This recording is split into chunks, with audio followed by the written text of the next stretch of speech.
to the historic preservation in the city of Kingston, Rethinking the Review Process, an educational panel this evening that is sponsored by KingstonCitizens.org in partnership with the city of Kingston and the Friends of Historic Kingston. There's just a little housekeeping. There are bathrooms right out the store here, to the left and the right of it. And we're going to be giving presentations this evening. We have a great panel, and if we'll have question and answers at the end of the presentation, so if you could save your questions for that time period, there's a good chunk of time to ask your questions.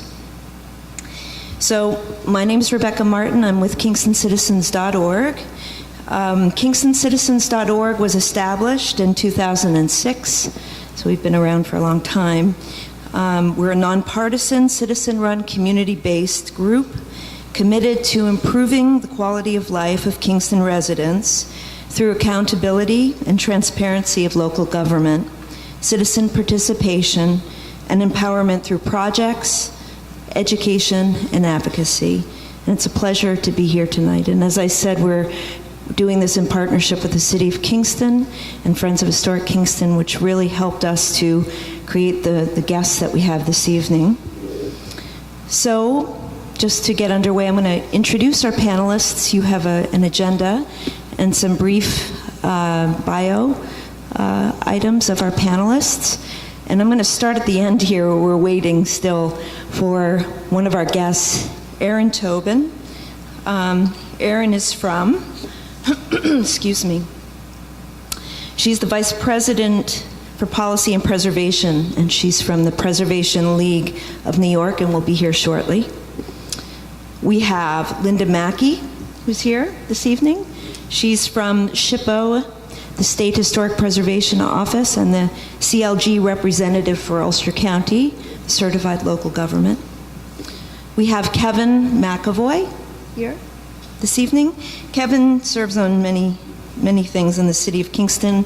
Tonight he's here to serve in capacity for the Heritage Area Commission, and is making some comments as well to the Historic Landmark Preservation Commission. Then we have Hayes Clement, who's here with us, who's the chair this evening. He's representing the Heritage Area Commission, the chair of the HAC. Marissa Marvelli, who's the vice chair of the City of Kingston's Historic Landmarks Preservation Commission, who's here this evening. And finally, the mayor of Kingston, Mayor Steve Noble, who's here this morning to provide opening remarks to discuss the recent and current legislation that's moving through the Laws and Rules Committee to streamline historic commissions. Steve?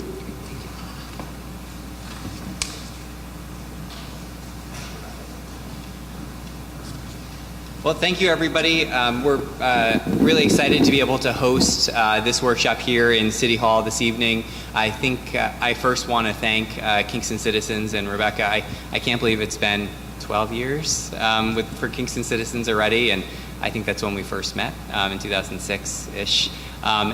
You guys have done such great work bringing our communities together on really important issues, and so I just want to say thank you.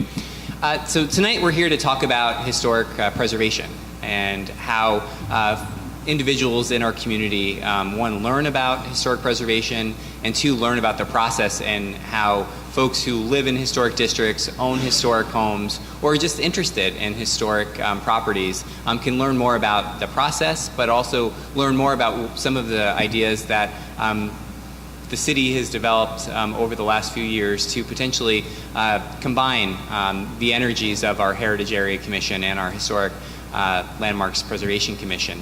And so I want to just give you a little bit of background and a little bit of history. So one of the first things I got to do when I took office in January of 2016 was to sign our brand new comprehensive plan.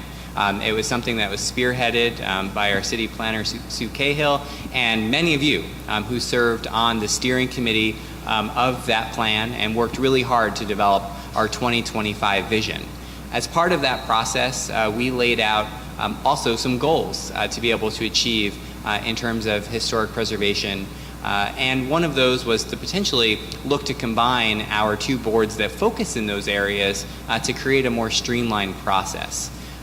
Shortly after we signed this legislation into effect, we started to have subcommittee meetings of the zoning subcommittee that really started to look at some key areas in the city zoning code that needed to be updated, that was outdated, that didn't really meet the standards of today's laws, but also to be able to see how we could do things better.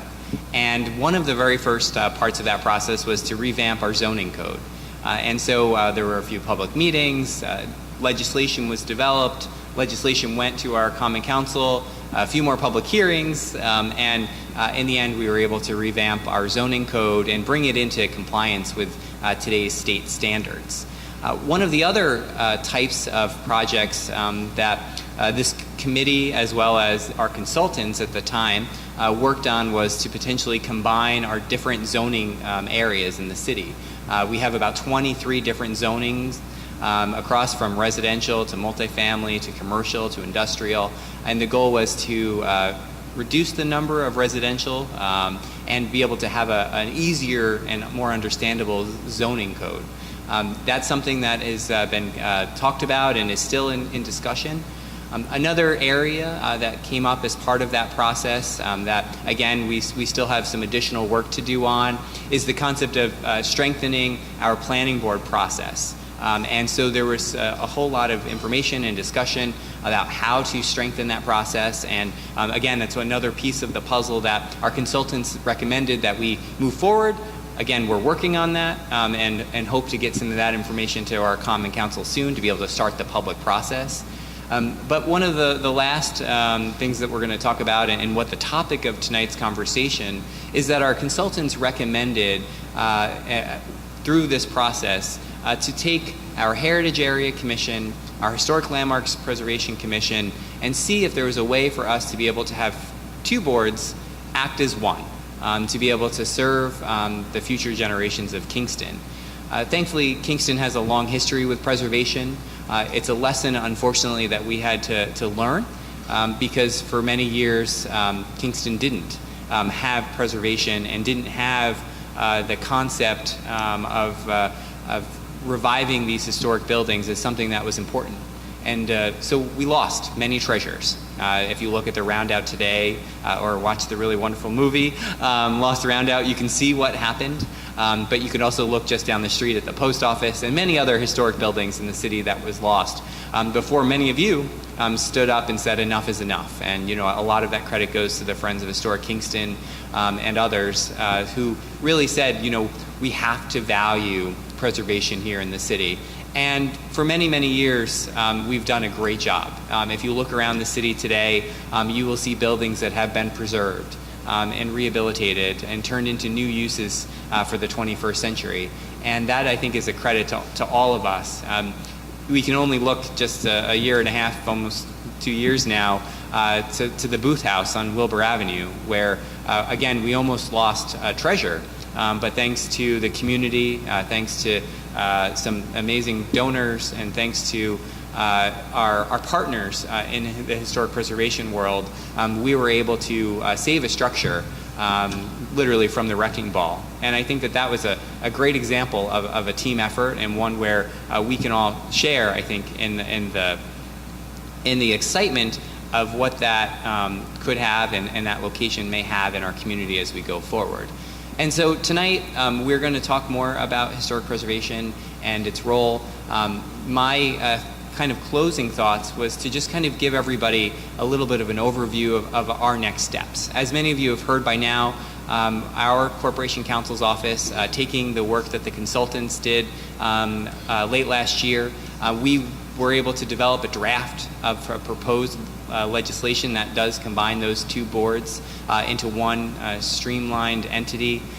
For me, there's a real value in that because right now we're struggling to staff two separate boards. My planning department does a great job assisting Hayes and the Heritage Area Commission. My zoning and building safety division does as good a job as they can in managing the workload of their office, as well as assisting the Historic Landmarks Preservation Commission. And for me, I don't think we have enough capacity to do the real work that we need to do to move historic preservation forward. And so my goal with this is to be able to have one board that will be supported by the planning office and by their 2 planners to be able to help guide the historic and preservation efforts of our city as we move forward. And so when that legislation was crafted, it goes to the Common Council. It was received a month and a half ago by our Laws and Rules Committee to be able to hear for the first time about this. At their meeting this week, I'm hopeful that they will have a look at that law. They will hopefully have had some time to provide some comments or suggestions. And for them, the next step would be to refer that law proposal to the planning board here in the city of Kingston, the planning board at Ulster County, the State Historic Preservation Office at the state level, and to be able to grab as many comments and suggestions and thoughts as they can before they then meet again the following month to continue their review. And so that's the overview. I hope that this was I hope tonight will be a really exciting night for all of us to learn more about this work, and I look forward to hopefully answering some of your questions later on. And so, Rebecca, thank you very much.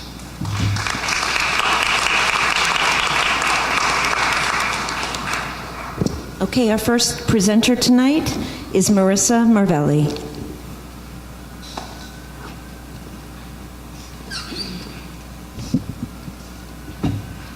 Thank you, Rebecca. Thank you, Kingston citizens, and thank you, Mayor. Can everyone hear me all right? Am I speaking into the microphone enough? So, I'll give one more second. Hold on. Well, I'll go ahead and get started. I first stepped foot in Kingston in summer of 2014. Andre and I were headed back to the city after a weekend in Woodstock, and we saw this sign on the side of the highway that said, "Historic Kingston for State Capital of New York." Now, admittedly, anything that says historic, I'm there. But we weren't prepared for what we were about to see when we pulled off the highway and parked our car in Uptown and walked around. We're talking about 300 years of vibrant urban history in a concentrated area, and for the United States, that's a little unusual. For me, the stewardship of that built heritage spoke volumes about the community, and I knew then I wanted to be a part of it. So here I am. As Rebecca mentioned, I serve as the vice chair of the Historic Preservation Landmarks Commission, which when it was first started, it was just Landmarks Preservation Commission. We are a 7-member quasi-judicial body appointed by the mayor to serve 3-year terms. In addition to having a passion for historic preservation, members are appointed for their expertise, disciplines. Among us, we have a lawyer, we have an architect, we have an archivist, we have a historic home restorer, we have a photographer, and I'm a preservation consultant. If those of my colleagues, fellow commissioners are here tonight, can you please stand and be seen? So Mark Wamblatt in the back, he's the chair of our commission. Leslie Melvin, Alan Bear, and Julie Edelson Safford. Jane Birmingham is not here tonight. Oh, sorry, and Kevin Mcevoy, our newest commissioner, who's also a longtime member of the Heritage Area Commission, and he will be speaking shortly. So together we bring a lot of knowledge and sensitivity to the responsibility of safeguarding the city's architecturally, historically, and culturally significant neighborhoods and buildings.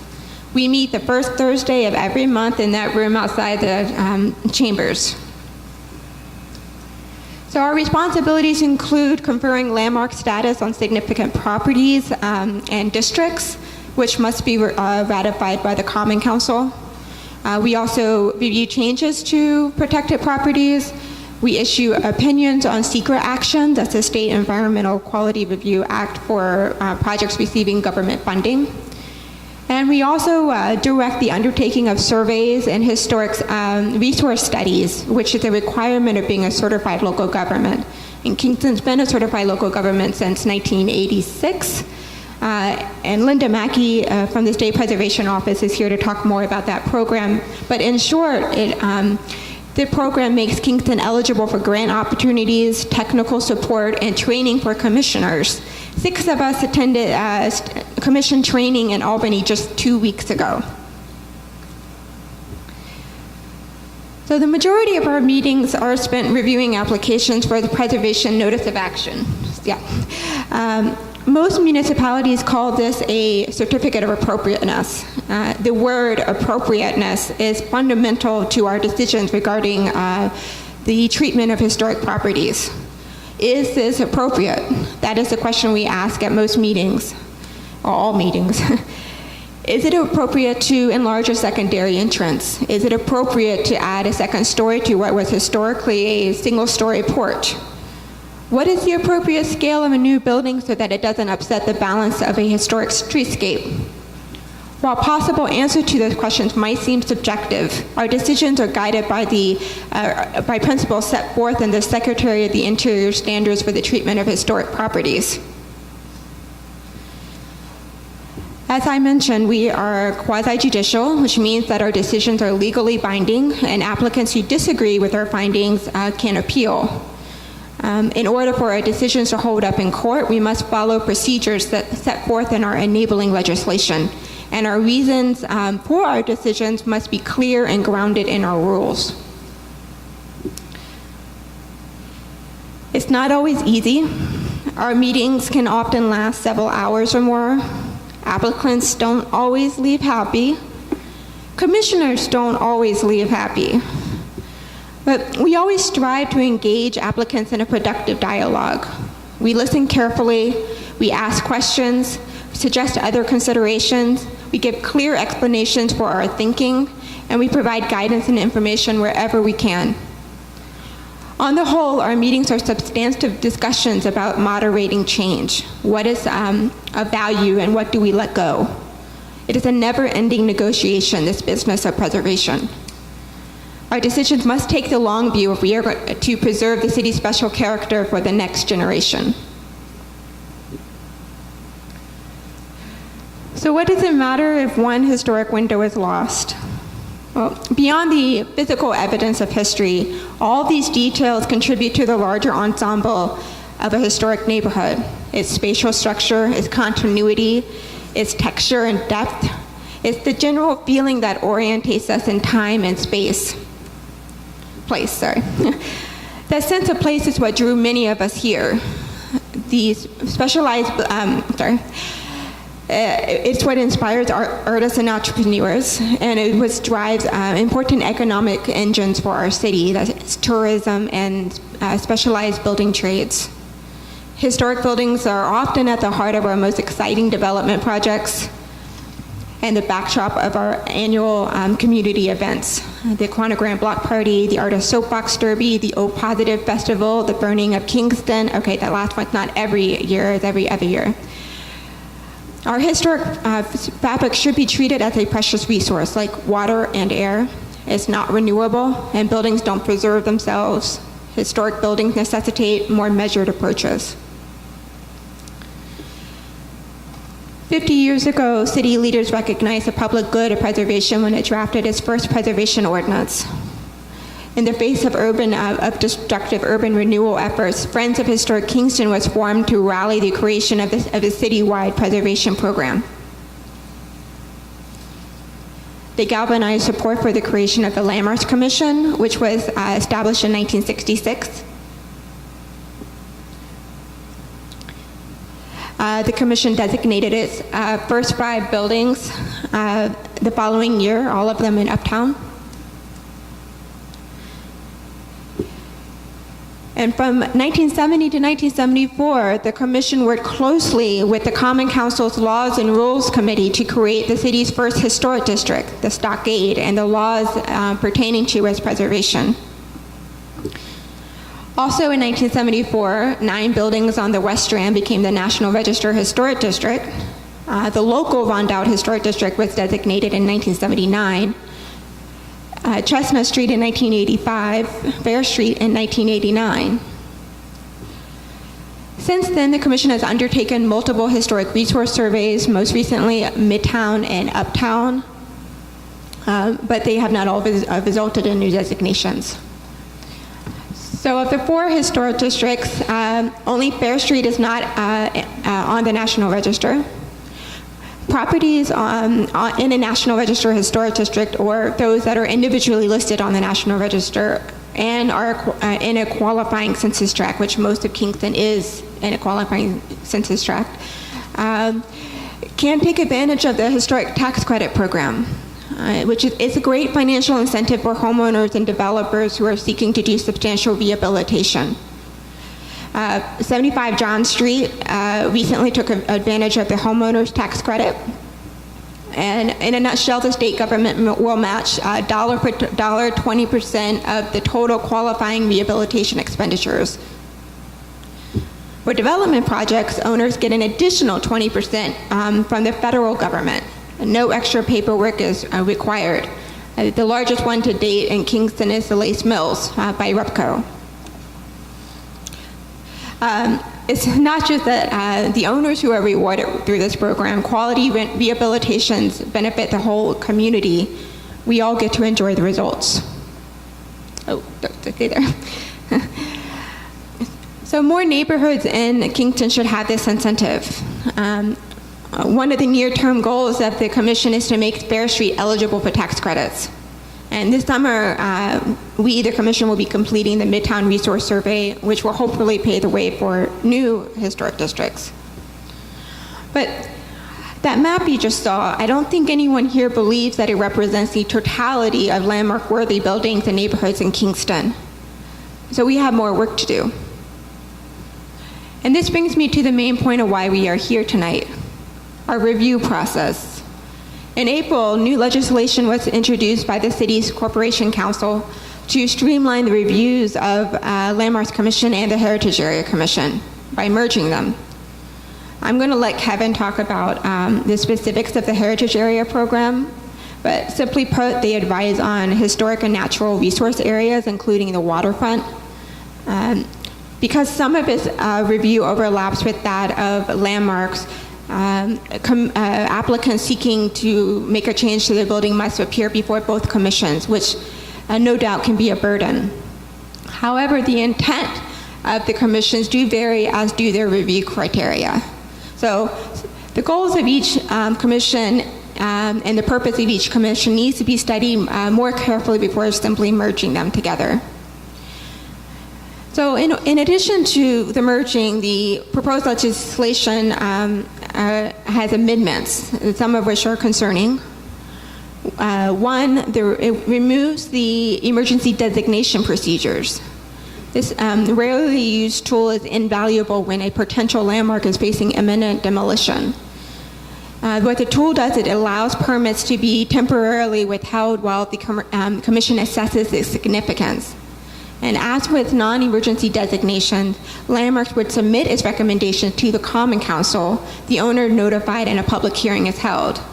That temporary protection would expire after 90 days if the council fails to act. Without this tool, a significant building could be lost without a moment's hesitation. And another amendment that's closely related is the removal of the interim protection for proposed landmarks and districts. So currently, when Landmarks proposes to designate a new district or building, it schedules a public hearing and notifies the owners. Once such notice is issued, that building, all affected properties are granted a temporary protection as a landmark until that designation is either ratified or denied by Common Council. So eliminating this protection will allow owners who are not favorable to the landmarks designation the opportunity to demolish or drastically alter their historic resource before it can be designated.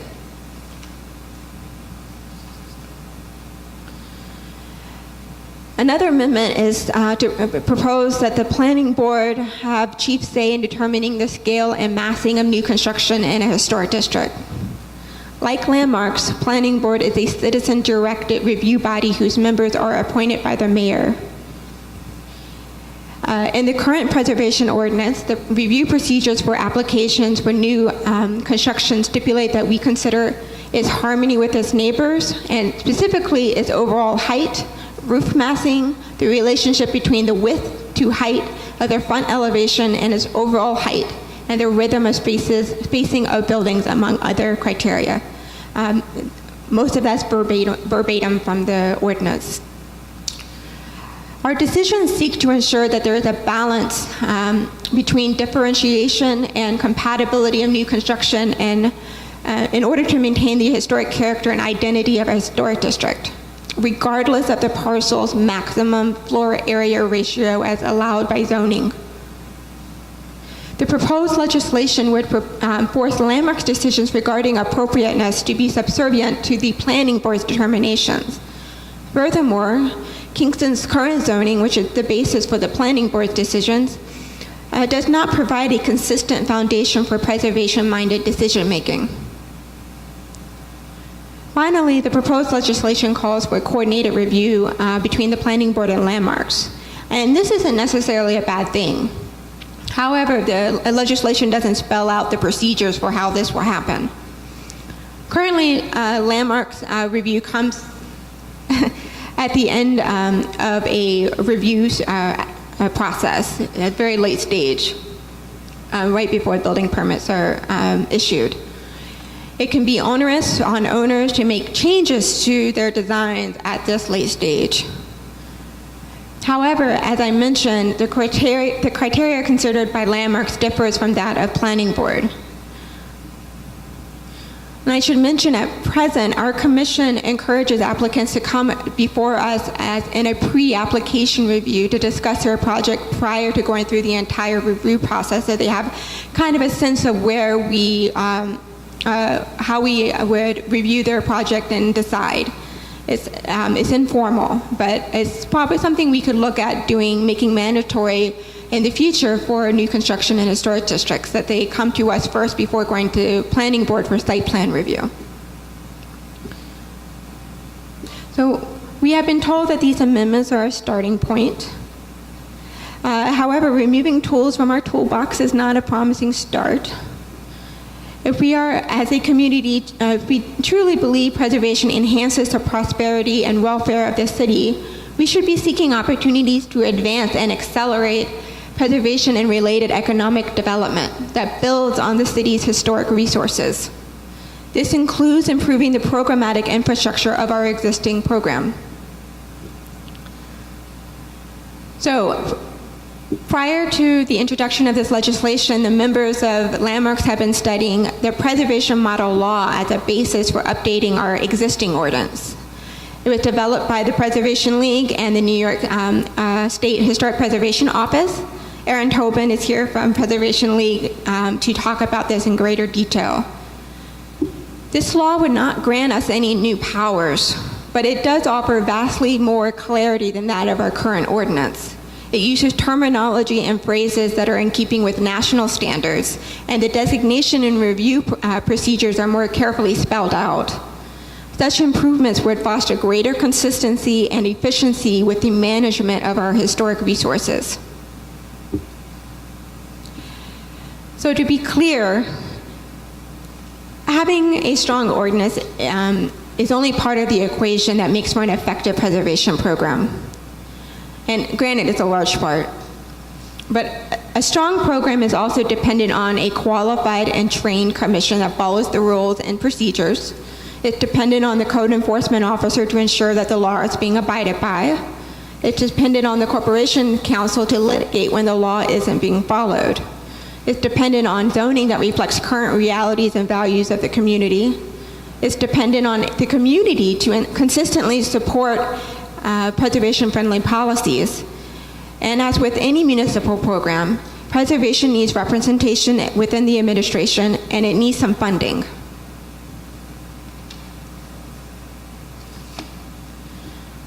Far from being an impediment, preservation is the low-hanging fruit in addressing our biggest challenges, from climate change to affordable housing to job creation and building an equitable economy.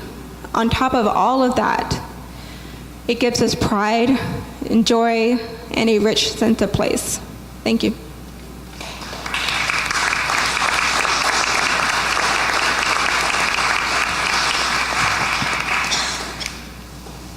Thank you, Marissa. So next we're going to hear from Hayes Clement, Chair of the Heritage Area Commission, as well as Kevin Mcevoy, who is the Secretary of the Heritage Area Commission and a member of the Historic Landmark Preservation Commission.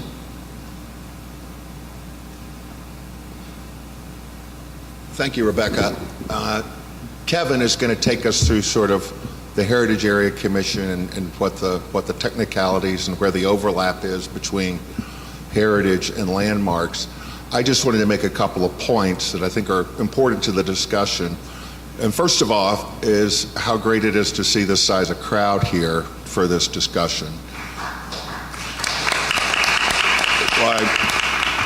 Avery Smith and Lowell Thing and myself and a few other people in this audience are typically the usual suspects at these things, but to see this sort of increase fourfold is amazing. And I think, and it's also amazing that a mayor is engaged in this to the point that he's actually participating in something like this tonight, which is the first time in my experience in City Hall, and I think that's great, and a big credit to you, Steve.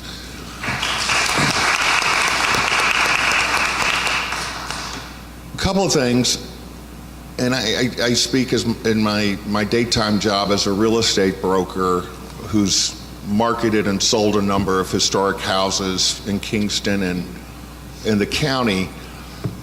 The renaissance of Kingston is largely a sort of real estate investment thing for right now, and it's all good. But I can tell you, the buyers I deal with who are looking at Kingston, particularly younger buyers from Brooklyn, and it doesn't matter what price range they're looking at, they are drawn to the more historic neighborhoods and they're drawn to the more historic houses. So this is not just a question of doing what's right in terms of our heritage, it's a question of doing what's smart for our economic future. And I'm here to tell you that the minute a sort of well-priced house in the Rondout or uptown with some historic charm comes on, you can't keep it in inventory very long. They're gone. And I think we're starting to see that in Midtown, and I think that's going to be a huge boost to the rest of the city once this sort of spills over into Midtown and you see that take off. Two, in terms of streamlining the process, and to Sue Cahill's credit, I think in the past year or so, the process has actually become better because she's serving as the point person for both commissions. Used not to be the case, and there was a whole lot of overlap and a whole people unnecessarily having to apply to both commissions for something that they really needed to just do once. So it's been a great credit that Steve and Sue have just sort of made a tiny tweak in having one person in the planning department or the professional staff be the point person for both commissions, and that's streamlined a lot of stuff already.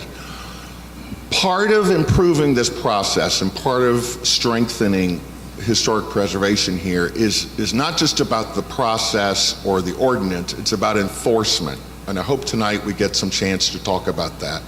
One thing I have high hopes for from a merged commission is that there will be an ability to sort of drive the enforcement of what we're trying to do here a little stronger.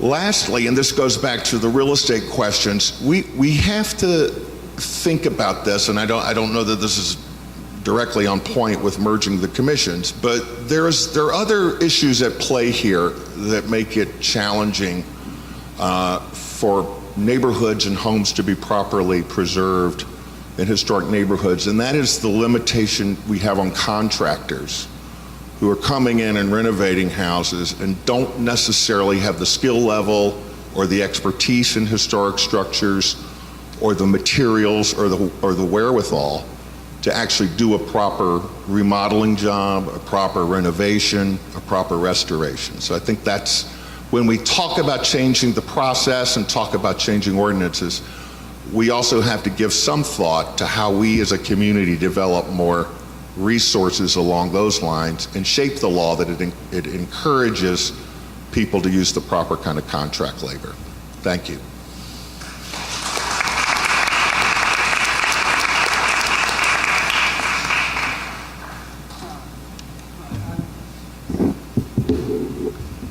Is that working? Okay, yes.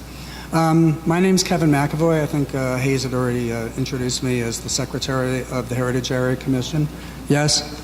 Yeah, okay. Can you hear me now? We're good? Okay. So I'm the Secretary of the Heritage Area Commission. I'm a newly appointed Landmarks Commissioner, and I'm also on the Conservation Advisory Council where I serve as Secretary. And we'll get to how that ties into this further on in here. I'm going to begin with basically a timeline of historic preservation and how it affected Kingston. Arguably, the origins, and I guess we'll start with the, there's a lot of detail there which we're not going to mention in the, as I'm speaking. But it started about the 75th anniversary of the American Revolution. There were a lot of works were published. People were still alive that remembered the American Revolution, and there was sort of a push to document this before it couldn't be done, to save it for posterity. So it's the first historic preservation project in New York State was the acquisition by New York State of the Hasbrouck House in Newburgh, which was Washington's headquarters on July 4th, 1850. It was commemorated. This effort continued sporadically through the 19th century and included, in this regard, the acquisition by New York State in 1887 of the Senate House.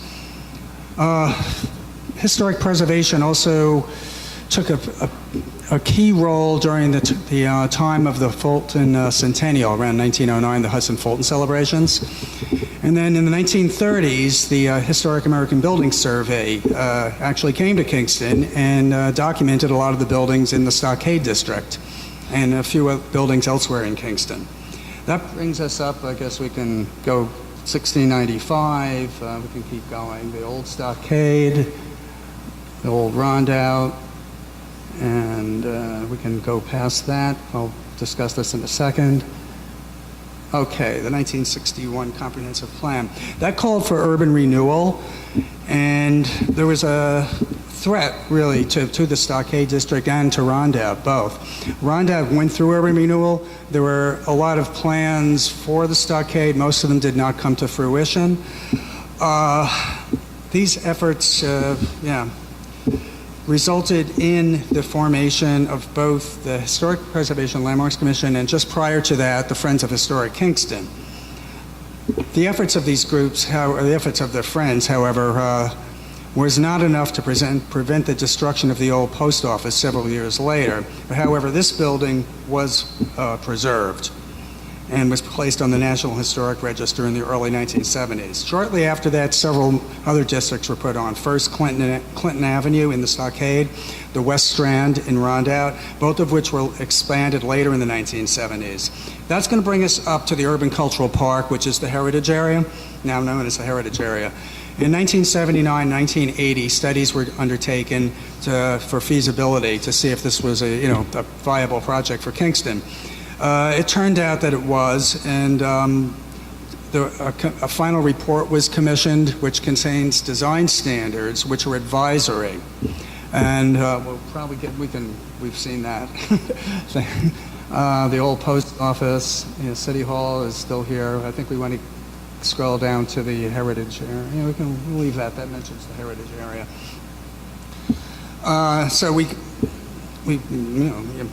So the Heritage Area is a state-local partnership established to preserve and encourage economic development in urban areas that have special significance in New York State. It was, like I just mentioned, it was advisory initially as it was approved. Things moved on after that. We switched back to the historic landmarks and the Chestnut Street District. We have Lowell Thing here, who was instrumental in getting that approved. And the Certified Local Government Agreement was executed in 1986 between Kingston and the state of New York. Numerous surveys were done between 1987 and 1990, which resulted in the local Fair Street Historic District being approved in 1989. Only a few of the buildings on Fair Street are on the National Historic Register. A local waterfront revitalization plan was adopted in 1992 with the Heritage Area Commission designated as the coastal review agency. Due to the plan is known as an LWRP, so I'll just use that to keep it brief. The LWRP area lies mostly within the heritage area. The LWRP, which is not a historic review per se, a lot of it is environmental, or it has to do with waterfront coastal policies. It's a whole 40 some odd coastal policies affecting the city's waterfront with a broad goal to promote economic revitalization.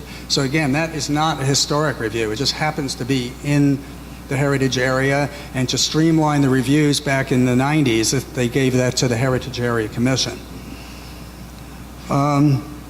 There were more surveys done. We have a lot of historic resource surveys over the years. And in 2002, an LWRP implementation plan was issued to encourage economic development of the waterfront area. We had certified local government money in 2006 to do those brochures that you can find downstairs at City Hall. And one of them has a chapter in it entitled Ways to Expedite the Process, as a way to help both applicants reduce delays and costs. Well, we'll fast forward probably a few of the Urban Cultural Park, LWRP. Okay, we'll stop there for a second. I think you can see the overlap between Heritage and the LWRP in that map. The Heritage area is blue, the LWRP is the red outline around the waterfront. So that's why it was given to to this particular commission. We added to that in 2008 a Broadway overlay design district, and Broadway happens to be within the heritage area, and it has specific design standards. They're not necessarily the Department of Interior standards. I think they're a bit more, I wouldn't call it form-based, but it does have. There are some drawings that show you exactly what should be in the heritage area, and it's spelled out for you pretty much. So that brought the Heritage Area Commission to now have three different functions: advisory as to the heritage area, and providing support for the heritage area grants. Like every CFA season, we have to write a lot of letters, and the city submits those letters with the grant applications for significant funding. That's the first, advisory. The second is regulatory as to the local waterfront revitalization program, or LWRP, and the third is regulatory as to the Broadway overlay district, which specifically has to do with window fenestration, signage, the facade look, whether you have equipment on the roof that be exposed to the street or if it's set back. It's all spelled out in that particular code. So after we got done with 2008, we're going to fast forward. I guess we can. The Bluestone Report. We had several studies done in 2013, 2014, including the Bluestone study for the sidewalks, which is now was sort of implemented into the sidewalk code, which was recently been a topic. At the same time, in 2013, 2014, the Kingston Conservation Advisory Council was engaged in a natural resource inventory, and part of this, what we were doing is we had to do, well, mostly natural resource mapping, but we did have some other mapping, and including cultural resource mapping, historic preservation map, and that hadn't been done in quite a while. And one of the reasons, it was done in 2006, but the map kind of failed because the lists they were working from used old block and lot numbers. And when the county went to map it, the numbers weren't there anymore. They'd been changed. There had been lot mergers, all sorts of things that had happened since the original list in 1988. So we at the CAC tried to correct as many, if not all, of the discrepancies in that. And we're still pending final review on that. That's not completely finished. We still have consultant John Mickelson on the case. So but that should be completed shortly. This brings us to the 2025 Comprehensive Plan.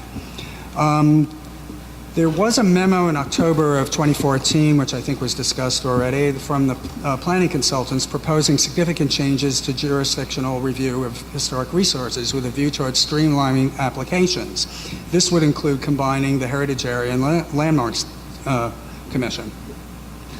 At that point, I think it was in February and March of 2015, the Preservation League came here, and so did the certified local government people, as they're here tonight. And they made public comment on this, and the course was reversed by June of 2015 to not merge the commissions. And the final comprehensive plan actually does not call for merging the commissions. I mean, I had to just review this and go through the text to make sure that I'm seeing the right thing here. And that's where it was left, was instead of that, they were calling for was a coordinated agency review, which is a very common thing in planning. You know, you have multiple agencies that have jurisdiction over one part or another of a project. You got to get them all at the same page at the same time, most expeditiously as possible. So I guess the question on that comes up as whether that would be the approach we'd want to take, or do we want to continue with merging the commissions? The current concept came out of the zoning committee.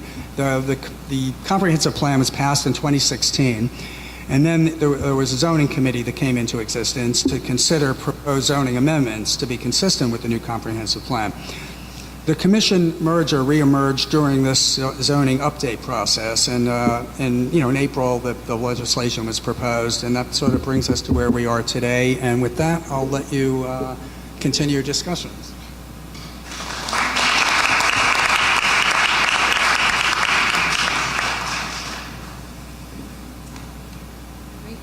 Thanks, Hayes. Thanks, Kevin. Just so you're aware, tonight we're recording the forum. That'll be made available, the PowerPoints, so that you'll have them to review and to look at more closely. We're going to continue with our panelist guests, and I'm going to ask Lindy. Sorry. Oh, that was a little brain fart there. Linda McKee, please come up to stand. Thank you.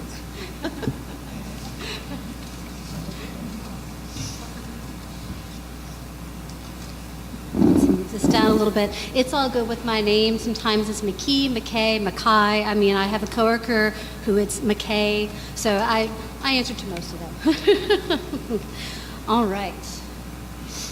So I'm just going to give a brief overview of the CLG program, some of the requirements, benefits. Let me speak into this a little bit more. I'm not used to speaking into a microphone. Wait for the PowerPoint to come up. Hopefully it's going to work. Perfect. Okay. So, next slide. All right. So, the CLG program, a program of the National Park Service. The purpose of the CLG program is to help local communities develop, establish, and maintain local preservation programs as part of their government functions. Compared to state and national register listing, a local preservation ordinance provides the strongest protection for historic properties. The program has become one of the most important tools in advancing local preservation planning activities across the state, including helping municipalities to identify, designate landmarks and local districts, and review and approve appropriate changes to historic properties. So, we want to integrate preservation into local planning. We want to make sure preservation has a seat at the table. We want to ensure the municipality puts into place a law that is proven to work, establish best practices. We have the model law, which I know Aaron will be talking into greater detail later. Want to make sure that everyone is speaking the same language at all levels of government, and it's to serve a source of assistance and support to local preservation efforts. So how did the program come to be? It was created in 1980 in response to the rapid growth of local preservation commissions and after the landmark Supreme Court case in 1978 that determined local preservation law as constitutional. And as you will see, Grand Central is there. That case was brought by the owner of Grand Central in New York City, who disagreed with the New York preservation law that it could prevent them from undertaking work at that landmark train station that would have effectively destroyed it. The railroad, Penn Central, owners of Grand Central, they have proposed to construct a 50-foot tower on Grand Central Station. Now, can you picture that? In response to the loss of Penn Station, New York City had passed a local landmarks law, and Grand Central was landmarked under that ordinance. The Supreme Court found in favor of New York City, stating that the owner's use and enjoyment of the building, including profit-making, had not been injured due to its landmark status, and that the local law was appropriate to the common good of the city. Once the green light was given, local landmark laws began popping up all over the country, and in an effort to prevent the nationwide movement from, confusing, varying efforts, learning by trial and error, the CLG program was established by the National Park Service. In New York State, we have 70 plus and counting. We have a few. We always have a few interested municipalities. So we want to go through some of the basic requirements. Local law must be passed. We recommend the local law. It must provide for the process for designation and protection of historic resources and approval of those changes. The commission must be qualified, which means that the members must have a commitment to or interest in historic preservation. The model law does require some members to have either professional experience or education in preservation, but if these are not available due to the size of the community, we can still certify the commission based on all members having that commitment and participating in training. We require CLGs to undertake surveys of the municipality in order to have a system of identifying and designating landmarks and districts. A local preservation program is not about saving the favorite or pretty buildings, but about taking a look at all community resources in a professional manner, using criteria in the law and making designations based on the findings. We support such surveys through our grant program, and also surveys, we recommend they should be updated every 10 to 20 years as time does move forward and may bring additional buildings and resources under the criteria. And lastly, as with any government activity or decision-making process, the commission must act in accordance with the New York State Open Meetings Law for commission meetings and provide public comment as part of any designation. Some additional requirements. We have an annual report. Since we have so many communities, we don't necessarily talk to everybody every month, every day. So we like to hear from them every year. And the annual report, it's pretty straightforward. We want to know what's going on. How many meetings have you had? What are some of your goals? What are some of the any kind of potential issues? Do you need something from us? Any training? We certainly want to know, what's going on in the community. Also, when a new commissioner comes on board, we want to have a resume and contact information. We want to make sure everything is up to date and ensure that the new commissioner meets the qualifications. And as far as preservation ordinance, any proposed amendments, we want to approve those, make sure that they're in keeping with the model law as well. And also there's an audit every 4 years. It's just we call a check under the hood. We want to make sure that, the commission, the municipality is doing what they're supposed to be doing, as well as SHPO, we're doing what we're supposed to be doing. So we have to meet with them. There's a checklist. We attend a meeting, and we provide some comments on, how is everything going. Next slide. So the model law, just briefly, we encourage municipalities to enact what was written using the experience of local commissions, addressing possible scenarios, loopholes, or potential unintended consequences. Adopting the model law assures that a municipality that they're working with a proven, defensible law that allows them to do the work that they intend to do. Designation doesn't require owner consent. That is part of the CLG program. Now, preservation ordinances for the program, they are supposed to be in line with other legislation enacted for the public good. Therefore, the designation and review process assesses the property for its importance to the general community. An owner can certainly present information during the designation process, but cannot veto. While it doesn't require owner consent, we always advise our commissions to work with the property owners to educate them, reach out to them first. Education is always key. Benefits. So the SHPO, partly funded by the federal government, and as a condition of our receiving that funding, we have to make at least 10% of our federal allotment available to CLGs for the local preservation programs. We do that through a competitive grant round every year.